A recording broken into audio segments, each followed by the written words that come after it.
You're listening to the Bird Dog Babe podcast with my mom, Courtney Bastion. We just have to remember that hunters are only around 5% of the population. And that means when we take these photos, and especially when we post them to social media, we're showing these to 95% of the American population that is unfamiliar with hunting and what goes into it and the experiences behind it.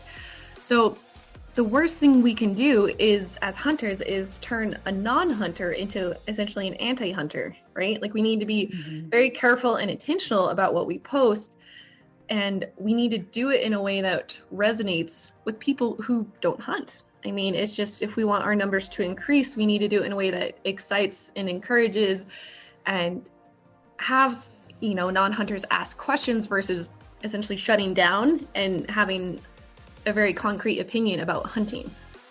Hey bird dog babes, my name is Courtney Bastion and I am obsessed with all things bird dogs. And I'm here with you to share the stories, experiences, knowledge, and opinions from the women and a few guys in the industry that are killing it. I'm a Wisconsin girl living in a Montana world. I'm mom and 2 incredible kiddos, wife and occasional assistant to a pro gun dog trainer, traveling the U.S. talking about canine nutrition while hunting, breeding, and competing with my German wire hair pointers and Bracco Italianos. As someone who started hunting later in life because I wanted to give my dogs the opportunity to do what they were bred to do, I'm here to help inspire, educate, and connect women to get their bird dogs out in the field and experience a bond like no other. So pour yourself a glass of wine and get ready to be challenged and encouraged while you learn. This is the Bird Dog Babe podcast. This Thursday, October 15th at 6 p.m. Mountain Time, Tracy Keenitz of Xcel Shooting Sports is going to join me live on the Bird Dog Babe Patreon patron platform to discuss gun fit. So grab your shotguns and have a listen while she goes through the process to determine if you're using the gun that fits you. Or when you go to buy your next shotgun, what things you should all be looking for and asking about.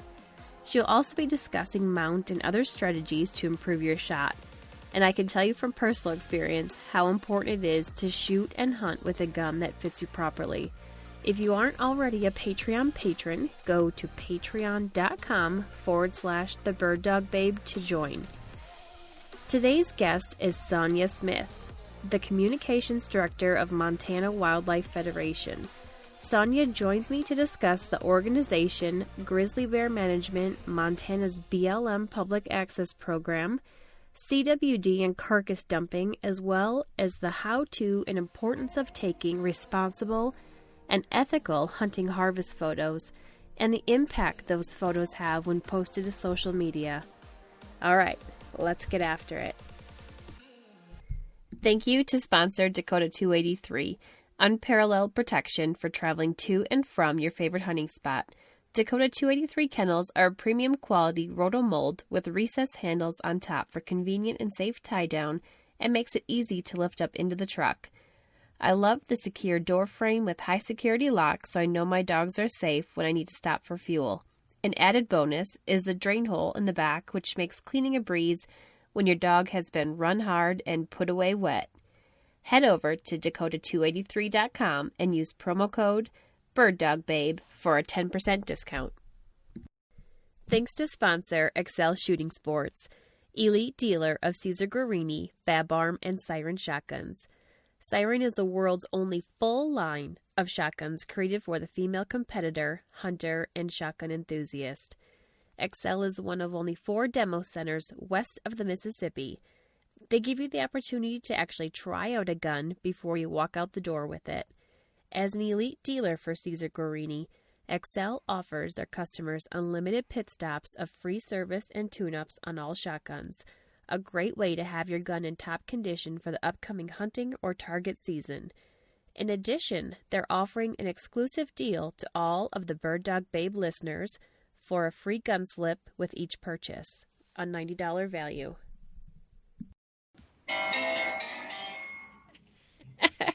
Gosh, look at that. I like that. It's a good little intro.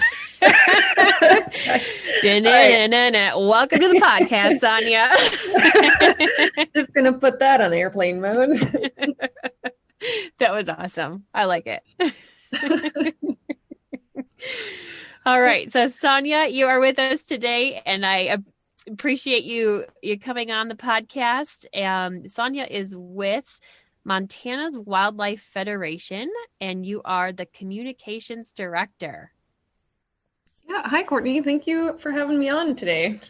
Yeah, I'm looking forward to this conversation. So recently, one of the posts that you guys had on social media was regarding taking ethical hunting photos. And this caught my attention as an interesting topic to talk about. And so I wanted to dig a little bit more into that and get some insight and have you give us some tips on what kind of suggested photos to take when we have that harvest that we're really excited and proud about, but putting those photos out there in a good, respectful, ethical manner. But before we do that, Sonya, can you first tell us a little bit about what the Montana Wildlife Federation is? Certainly, yeah. So we've been around for over 80 years, and we primarily advocate to protect and enhance wildlife habitat and outdoor access. And what that means is that we work on public access to public lands, which means public roads. We work on chronic wasting disease, grizzly bear management, energy development, and sage grouse. We work on elk management, securing wildlife habitat, wildlife corridors, clean water protection, and even landscape I can't even say that, but really enhancing wildlife corridors. Okay. So grizzly bear management, is there any kind of update on what the current discussion of that is? And I've only been here in Montana for a year, but I feel like since I've been here, it's a quite common topic that people discuss of how many grizzly bears there actually are and that there's no hunting season on them. Is there kind of any advance one way or the other?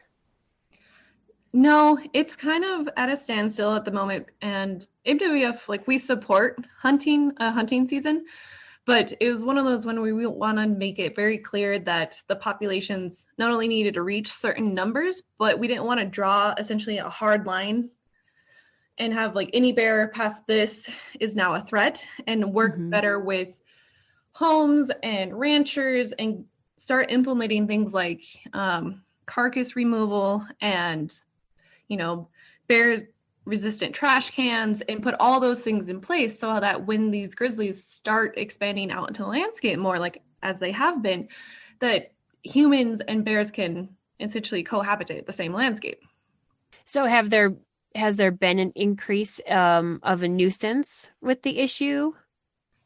Not that I've heard about. I mean, there obviously are instances and cases, especially in high use areas. But anywhere that's implemented some very basic things such as the carcass removal, and then let me look that up real quick. We can circle back on this, but I believe it's the Blackfoot Valley has reduced it potentially up to 90% from the conflicts that they were seeing a few years ago. Wow. That's where I live. I haven't seen any grizzly bears yet, but I actually ran into my first black bear just 2 days ago up when I was hunting blue grouse. And thankfully I know the difference in identifying the different bear species. But is it true that there is quite a different reaction of if you come across a black bear, you're supposed to act big and scary, and if you come across a grizzly bear, you should play dead? Yeah, grizzly bears are it helps to look big, but you don't want to look them directly in the eye or act aggressive in any way. It's one of those things, if you can back away slowly. Play dead is usually only after they've charged you. It's one of those where that's the best practice of you want them to lose interest in you. But if they haven't charged, if they're kind of just checking you out or still at a distance, Usually it's just very calm, quiet, like maybe hold your jacket up above your head, but still just make sure that they know that you're not a threat in any way. And black bears tend to be a little bit more curious. But yeah, it's usually a lot easier to spook them off. They don't tend to be as aggressive. Mm-hmm. So I'm going to have a really hard time playing dead if I've just been attacked by a grizzly bear. Right. Much easier said than done. Not that I want to be in the position to know, but I can just see myself, if I'm being attacked, I'm not going to be able to just lay there and go, I'm just going to not do anything for my last moments. Yes. It's very easy to say to do these things. And then when your adrenaline's pumping and especially with people who are just really unfamiliar in bear habitat or have never had to use bear spray or haven't got the opportunity to practice with it, all of it, like it's not like you have all this time to look at the bear, make a plan, and then calmly react. It's like happening in seconds. Yeah. And it was kind of a wake-up call when I first moved here and I went into Costco and like, whoa, Costco has like the big bundle pack of bear spray. This is a real thing. Yes. You don't find that in the Midwest. No, I know. It's also important. Make sure you check those expiration dates on those cans. They do expire. We did look at ours. And I think, is it like a 5-year? I want to say off the top of my head, I do think it's 3 to 5 years. I think 5 is on the longer end. I'm trying to think of the last time I bought mine was, I think it's about to expire and I got it, I think 3 years ago. So, okay. Yeah, because then they won't work at all. We went to a bear training and she was saying the risk you run is that they're just not as potent, essentially. Okay. She said they'll still function. And that's why, like, usually if they expire, you could continue to use them. But she would suggest, like, especially if you're in high density areas, to just make sure you have a fresh can. Okay. Sorry, we're getting real heavy into bears here right now. That's all right. So with the Montana Wildlife Federation, what are some current critical issues that you guys are focusing on right now? Is there like a little bit in the political agenda, or is it more of habitat work? What are you guys doing right now? Our main things right now, just because of hunting season, is talking about chronic wasting disease as well as elk management. And then I should also say a little bit in energy development and sage grouse, just because Pinley, who was serving as the BLM director, recently had his position pulled, but he's still serving pretty high up in the BLM.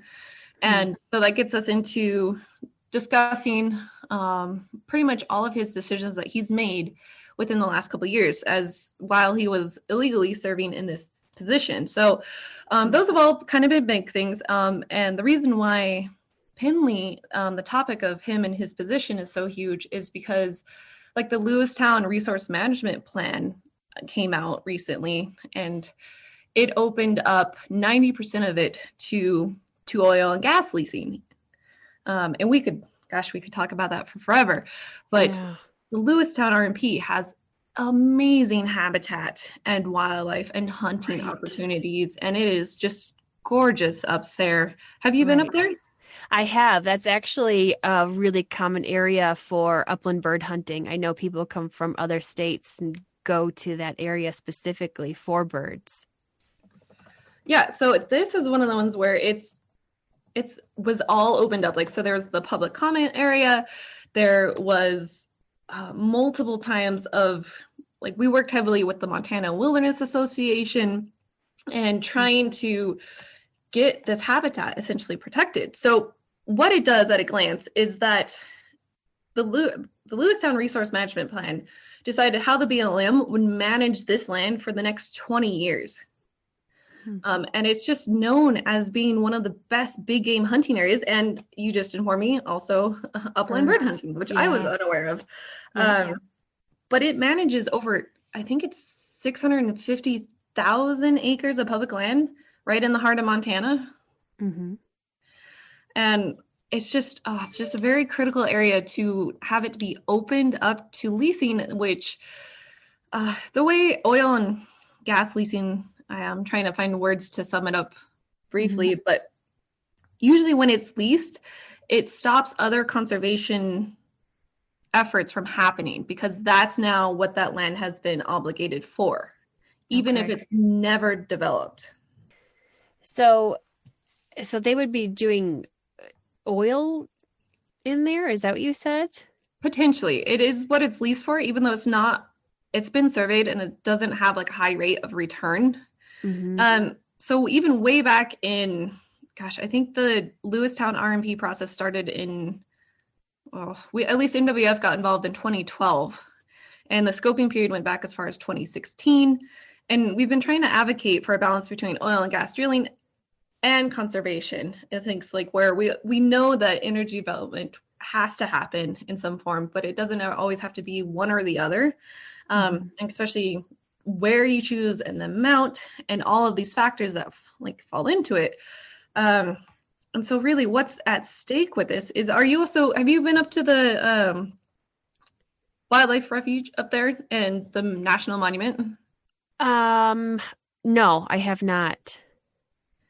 So all of these areas are surrounded or are in it and play a huge role in protecting habitat for the long run, and as well as our hunting heritage. I mean, this is just one of the like beautiful areas to go up and to hunt and to hike and to honestly just be there. And so right now, some of the lands in question include over 200,000 acres of undeveloped wild habitat. And it's, stunning river to prairie ecosystems, miles and miles of breaks and short grass prairie. And it's shouldn't be left off the table for efforts of conservation. Right. That would be devastating. Yeah. Yes, it's I especially going up there to watch the elk rut and photograph it on the CMR is just beautiful. You mentioned a little bit about the CWD and what is it about that and the carcass dumping that you guys are pushing lately for people to stop doing? So the carcass dumping in CWD is tricky because it stays in the landscape for a very long time. And it's easily, essentially, it spreads very, very easily. So with the carcasses, what's changed is beforehand, the Montana FWP asked hunters to essentially leave the carcass within the area that it was hunted. But now they've taken those restrictions away, and the sole responsibility of that carcass is on the hunter to not dump it anywhere besides a landfill or where they've hunted it, or to bury it. And it gives hunters a little bit more freedom because now you're not restricted to a certain area, but at the same time, it potentially carries the risk of unknowingly having hunters carry a carcass into areas that haven't seen CWD yet and expose it. FWP has a lot of testing sites, and you can either take the lymph nodes in or the whole head in and drop them off at the offices, drop them off. They have the sites listed on their website. Game wardens drop off little notices and are more than willing to show you how to remove the lymph nodes. They're really offering a lot of help in places to get your animals tested. And then, if you get it tested and the tests come back as this doesn't have CWD, that instantly takes all of that worry and hassle off your plate. Right. So that's not a requirement yet, though? It's just still highly recommended to do that? Yes to both. Okay. It does depend on where you're hunting. Okay. Yeah. So there's some areas who have seen a high spike of cases, and then there's other that they are just management zones, which they highly suggest it and request that you do. And honestly, if I'm lucky enough to harvest an animal this year, I will, regardless, am going to take it in to get tested, just so that they have more stats, more numbers, waypoints, all of that to go off of and can combat this disease a lot better. So, Sonya, tell me a little bit about your hunting season so far. Did you, um, let's see, what was it? Archery opened up for big game on September 1st too, right? The first weekend in September. So what was that, the 5th or the 7th? But yes, that Yeah. holiday weekend. Yeah. Okay. Yeah. So tell me about your season so far. It's been a lot of hiking. Yeah. I've been primarily going after muleys, and I was lucky enough to get invited on an archery elk hunt a few weeks ago. And we were unsuccessful there, but we covered so many miles in just beautiful, very, very steep country. And so it's been a really good learning curve. I mean, I've got to watch my friend bugle and try to call them in. I got to get within 30 yards of a muley and I messed it up. I made a noise and it spotted me, and that's it. He took off. So it's been How many seasons have you been doing this? Oh, actively, this is my first season. I went out on Awesome. 2 hunts last year. But yeah, this is the first year that I got all the tags and by the right deadlines and the gear and all of that jazz and went out. So awesome. So for 2 years, you just went with and kind of had a mentor that you were learning from before you actually went and felt comfortable enough to going out by yourself and actually doing it. Oh, I would love to have a very consistent hunting mentor. Yeah, I went out last year actually with my boyfriend's dad, because my boyfriend now is just getting into hunting pretty much because I've been asking or telling him that I'm going every weekend and asking him to come with. Yeah. So he hasn't hunted before this either? No, we are brand new to it. That's awesome. Yeah, so we went out and I got to see them harvest a whitetail last season and, ask all those questions and see field dressing, which is much more helpful trying to watch it from a YouTube video and gauge how heavy a pack out actually is. Right. How comfortable do you feel with field dressing? Oh gosh, it does make me a little nervous, but I just know that I've seen it. I'd love to actually practice it. But between reading and watching and asking people questions, I've kind of done all of the research I can do before going out and trying it myself. But yes, it's something I think where you watch someone who's really good at it, they don't almost have to think twice about it. There's a few key moments where they slow down, like, ensuring that they don't puncture the guts and a few other items. But yeah, I know the first time that I do it, it's going to be very slow, but I think it'll be okay. So let's get a little bit into how to take harvest photos. So kind of touch on the essentials here and what that really means of taking them in a ethical and respectful manner. Yeah. I think to start off, we just have to remember that hunters are only around 5% of the population. And that means when we take these photos, and especially when we post them to social media, we're showing these to 95% of the American population that is unfamiliar with hunting and what goes into it and the experiences behind it. So the worst thing we can do is, as hunters, is turn a non-hunter into essentially an anti-hunter, right? Like we need to be very careful and intentional about what we post. And we need to do it in a way that resonates with people who don't hunt. I mean, it's just, if we want our numbers to increase, we need to do it in a way that excites and encourages and have, non-hunters ask questions versus essentially shutting down and having a very concrete opinion about hunting. And it really just goes into, appearance on social media matters. And I was having this discussion on whether or not when you take your harvest photos, if you want to include the weapon that you use to harvest the animal with. And it got me thinking of, for hunters, that can be a great source of pride, right? Especially if it was handcrafted or handed down. But if you're a non-hunter and you're looking at a photo of a rifle draped over an elk, it might not add anything to it. So I was thinking with harvest photos, when we go back to, again, that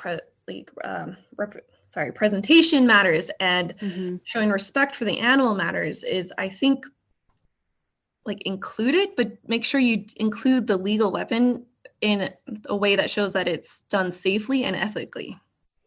So like not laying the weapon over top of the animal in that respect. Yeah, don't use the antlers as a gun rack. Oh, okay. Things like, and also it goes like where you're positioned in the animal too, right? Like, don't sit on the animals, sit next to it, hold its head up, even tuck its legs underneath it so it sits up better for the photo. But definitely sitting on it, it just does not show respect for the animal. It doesn't come across well. And it just goes back to we have to be intentional about what we post and think about it beforehand. Right. And I got to tell you, for me, even I'm a hunter, and I enjoy looking at people's photos of it. But the ones that kind of make me squirm are when the animals' tongues are hanging out in the photos. I don't know what it is about that, but it's just kind of appalling to me personally. It does. I agree with you on that one. It's always just like, just put the tongue back in. And it kind of goes also with like where, try not to have a lot of blood in the photo either. It goes back to, well, hunters know, like sometimes like where the shot placement is also a source of pride, if it was a really good shot or not. Right. Yeah. So, and it goes back to, all right, if you're going to include that photo, then you need to make sure that the text beneath it explains essentially why you included that photo. Or if you don't really want to dive into it, maybe not show it, show the other side. Like, No, that's a really good point, because you're right. I think, people work on target practicing all year long. And when you can hit that exact spot that you've been working on doing, that is a big pride moment for them. But yeah, so maybe, I don't know, can you clean up the blood a little bit if you want to show that? Or what do you think is a good way to do it besides just telling the story? Yeah, I would definitely say clean up the blood. Like, and it's all like, it's just positioning the animal. Like a lot of people think like they don't want to stage it, but if we think about photographs, most of the great photographs that ever come to mind are staged in one way or another, whether it's location, lighting. And so, staging the animal to show it respect, that's not taking away from the photo at all. And so cleaning up the blood, putting the tongue in the mouth, laying the weapon in a respectful manner, all of those things, don't take away from your story. Right. And what about location of the animals? I've seen them from in the back of a truck to hanging in somebody's garage. And I think the most nice looking ones are when they're out in their habitat, and whether it's somebody there that can take a photo for you, or if you can use that self timer and set your camera on something. What are your thoughts on that part? Yeah, I think when possible, photograph the animal in a natural setting, where you harvested it. You have photos of animals in vehicles, or like you said, hanging from a pole, unless there's additional images with it that, like if you're hanging it from a pole to essentially help pack it out or process it, I should say, then include the first photo of where you harvested it, and then have another photo including that's like, hey, this is the meal that I made from this same animal. And you're showing the process and the work that went into it versus just it hanging from a pole. That image by itself, it doesn't say much. And usually it's very negative in what it does imply. Right. I love that. I love reading and looking at the pictures of the whole story of a hunt, because so many people are do have a story to go with that hunt. And especially the ones that I'm learning about now that I'm out here in the West, when they're packing in for 3 weeks, and it's pretty amazing what people are doing to harvest these animals. And I love hearing those stories. Yeah, on even just the elk archery hunt that I went on, we got up, before the sun, and we hiked literally all day and got back well after dark and didn't see anything. And it's just one of those things where like it was a lot of effort, and especially if we had managed to harvest something back there, Mm-hmm. the effort to get that animal out would have been huge. Right. And multiple trips, and then the following morning we had seen a lot of fresh signs of bear. We had I swore I heard one outside of my tent, and then sure enough, the next day we saw what I'm pretty sure was a moose carcass, and it was fairly fresh. So we instantly kind of hightailed it out of that area. But yeah, it's all of this makes into it. We didn't harvest anything, but it was an amazing trip for myself. Right. Absolutely. A lot of the listeners of this podcast are bird hunters. Do you have any tips on how we could do photos, whether it be the bird or with our dogs involved? Oh, yeah. First of all, everyone, I should say almost everyone loves dogs. So, Yes. and especially the work that goes into training dogs and bringing them with, and the bonds that form, and any photos that can show that hardworking dog and the bond that you have with it is just excellent. It goes so far.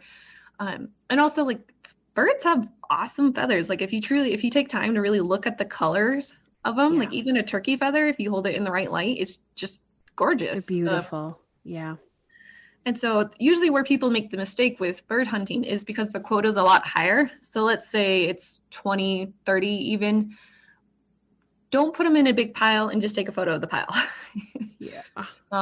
Especially like the dove or the duck piles, you see? Yes. Yep. Yeah. Yep. When your limit is 15 doves, and if you have 5 people out on a hunt, yeah, that number can get up there. Yep. And it's if someone, once again, the non-hunter is looking at it and they see a huge pile of birds and they don't know what the quota was. They don't know that you did it legally and ethically, and they don't know that you guys are good shots, and they don't know that you went out with your daughters and your grandkids, and your grandkid had its first successful harvest. There's so much more that gets left out, and where the pile means something to you, but unless you were out there that day, it doesn't mean anything to anybody else. Right. What about the birds in the dog's mouths type of photo?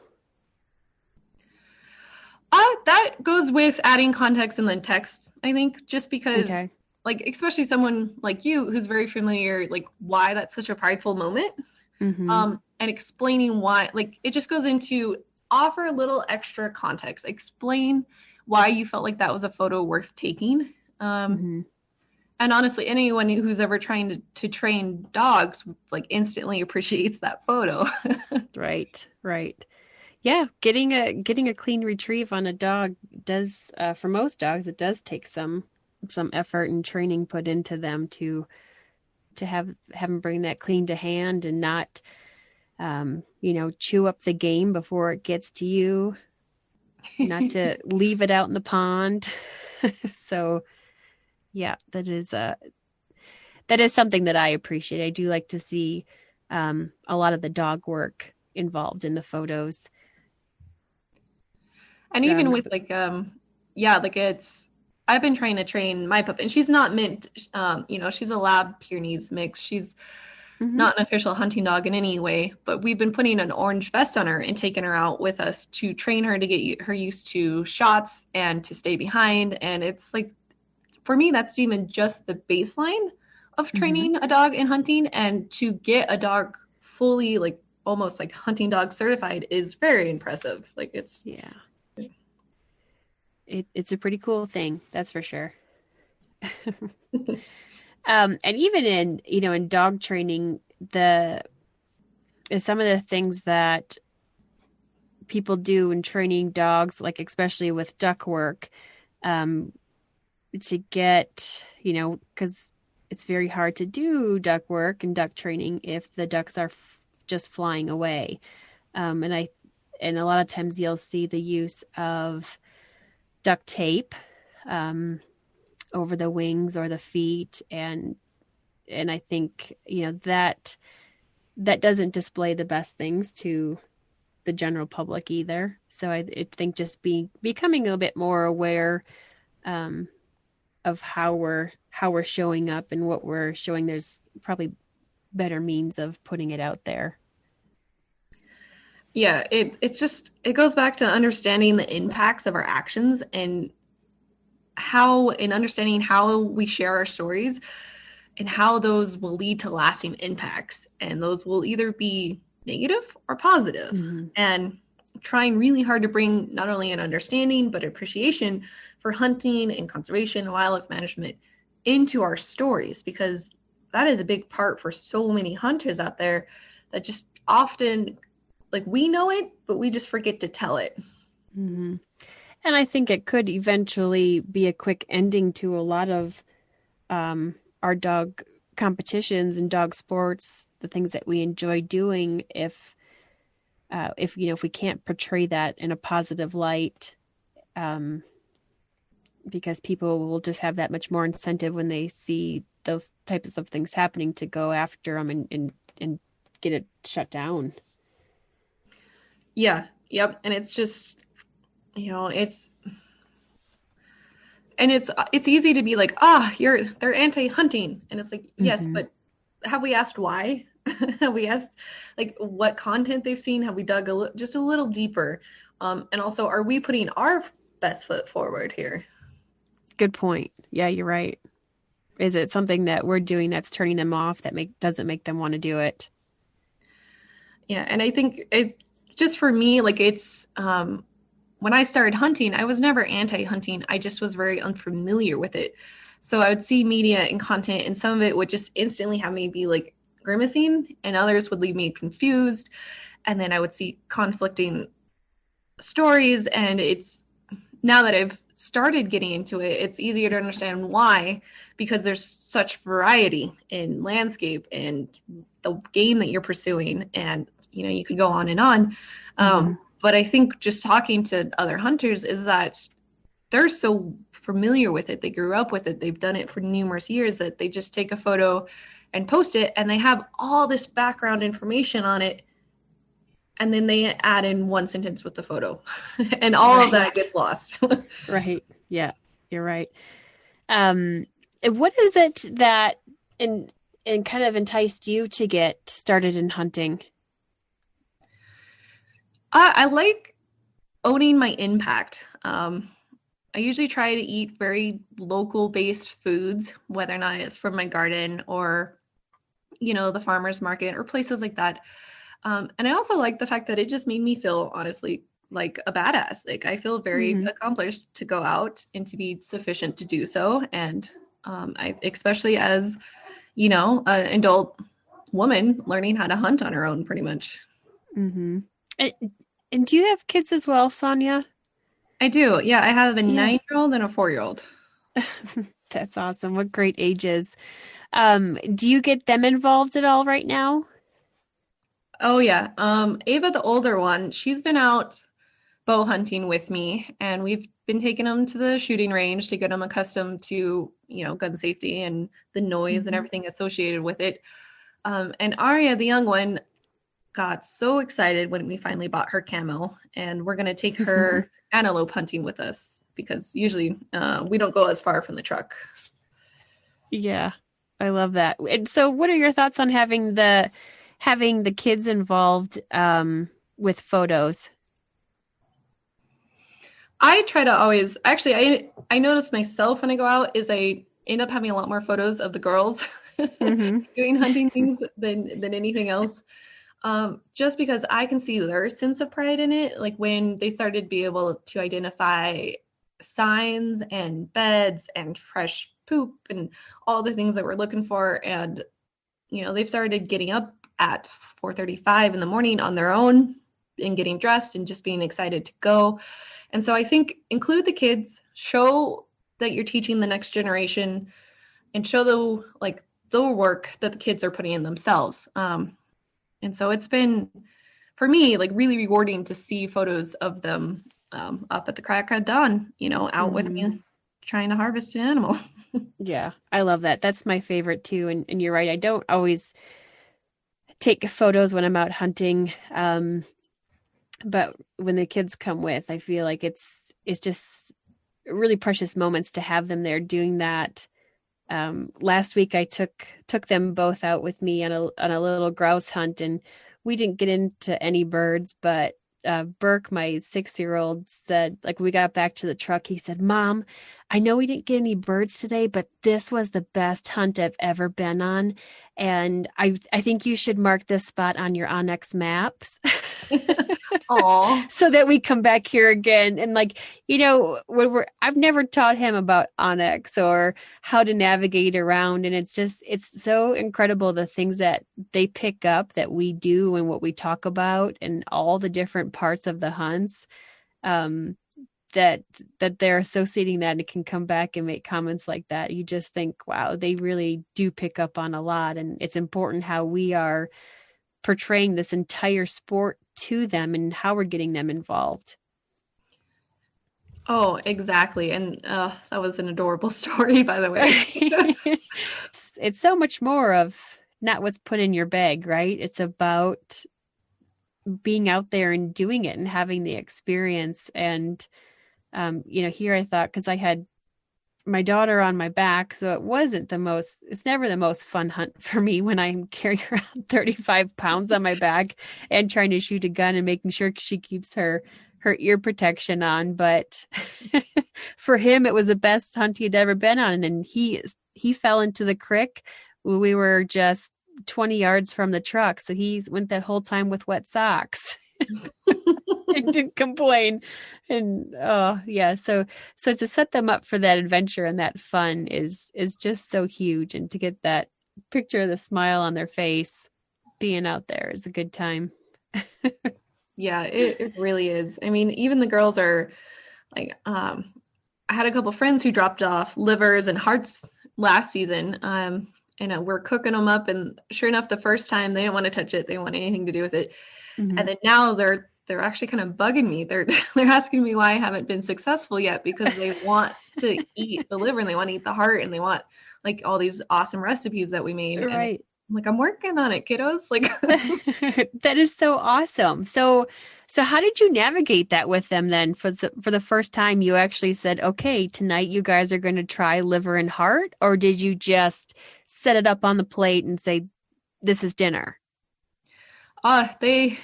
They love helping in the kitchen. So as soon as I started unwrapping stuff and chopping things up, they were like, well, what's that? Can I touch it? Like, can I taste it? Can I like it? So it was just pretty easy. And then we just started mixing it in, especially liver. I would just mix it into stews and other things, and they just kind of slowly became accustomed to it.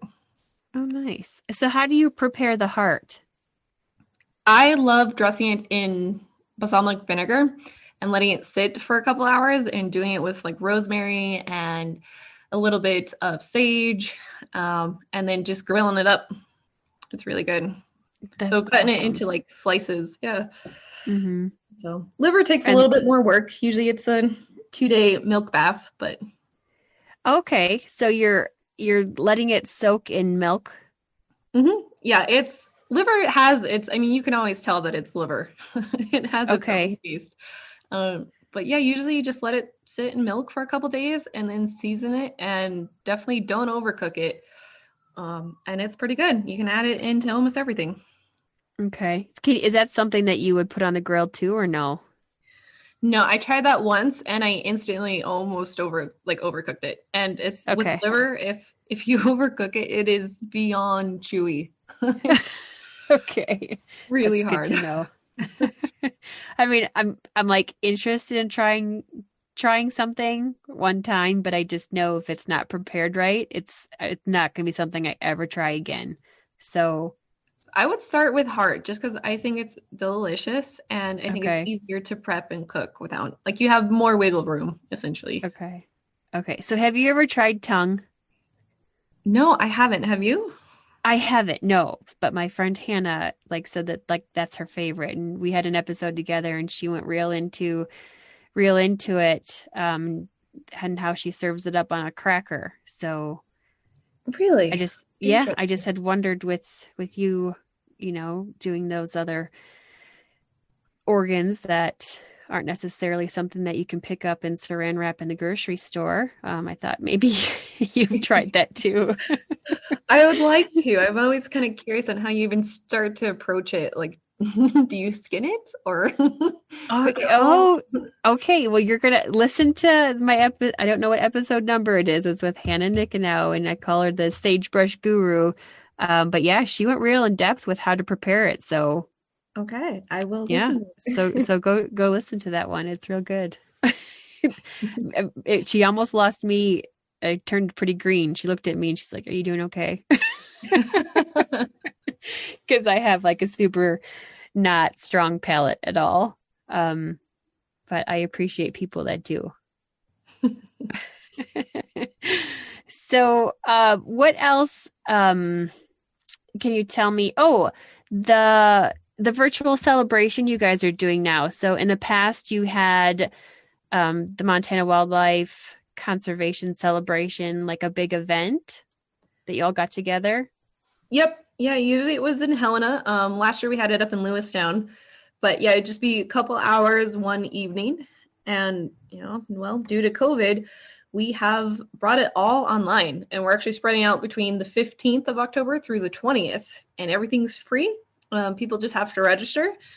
And we have panelists covering topics from, actually diving more into containing the spread of chronic wasting disease, climate change, and fly fishing.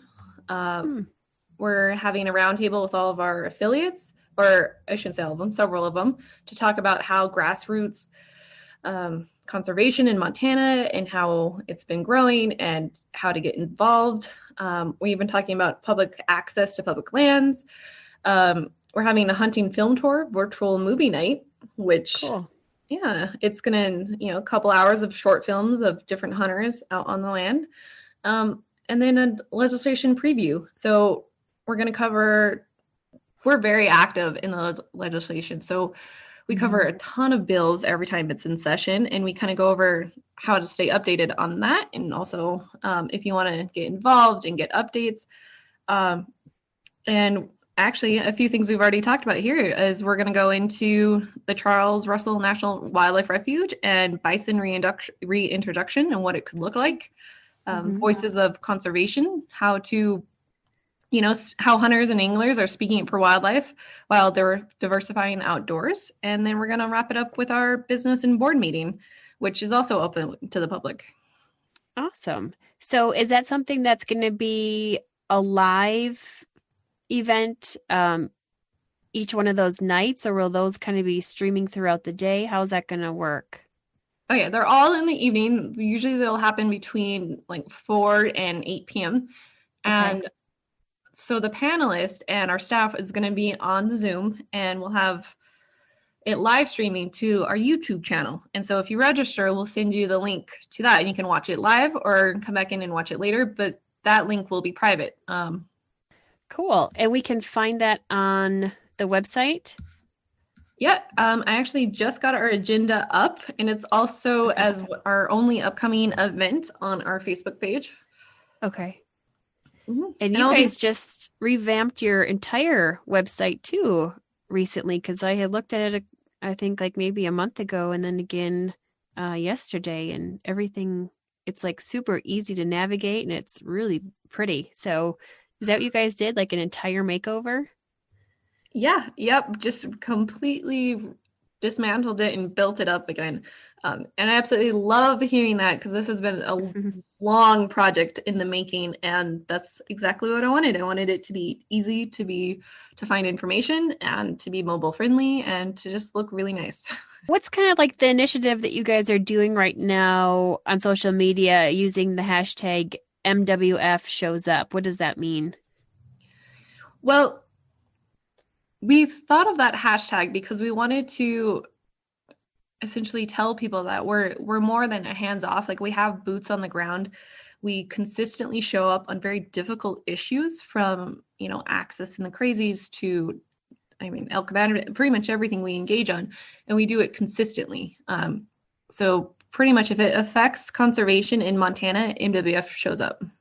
Mm-hmm. Okay. So is that something that your followers should be hashtagging, or is that something that you guys do? No, it's open. We've just started including it so that if someone wants to kind of find out what MWF has been up to, just enter that hashtag in.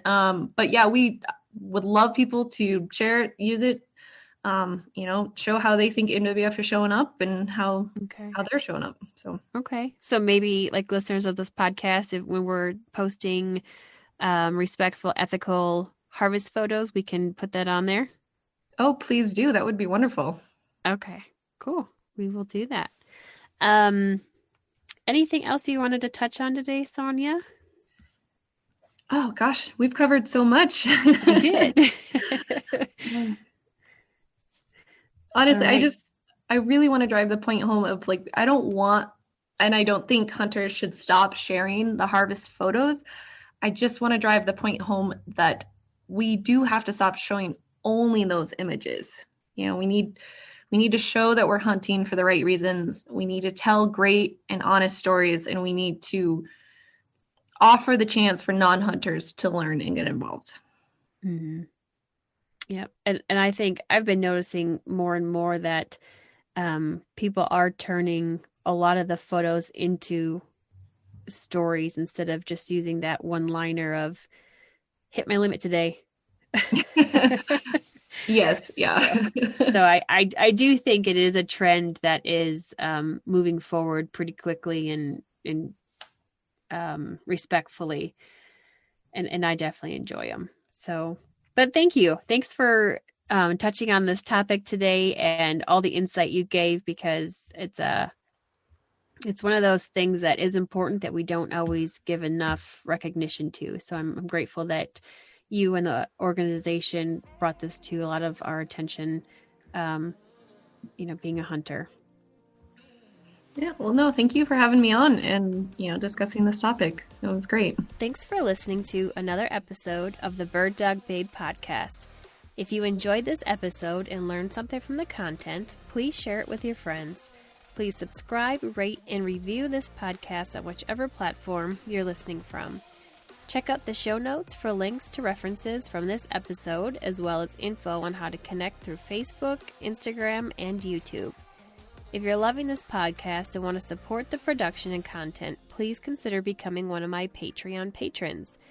Being a patron connects us more on a personal level, where I'm able to help answer questions and give advice. My husband William and I have bred, owned, and trained AKC Master Hunters, Field Champions, NAVDA VCs, and AKC Show Champions. We're excited to not only share what we've learned, but also listen from previous and future episode guests for additional content.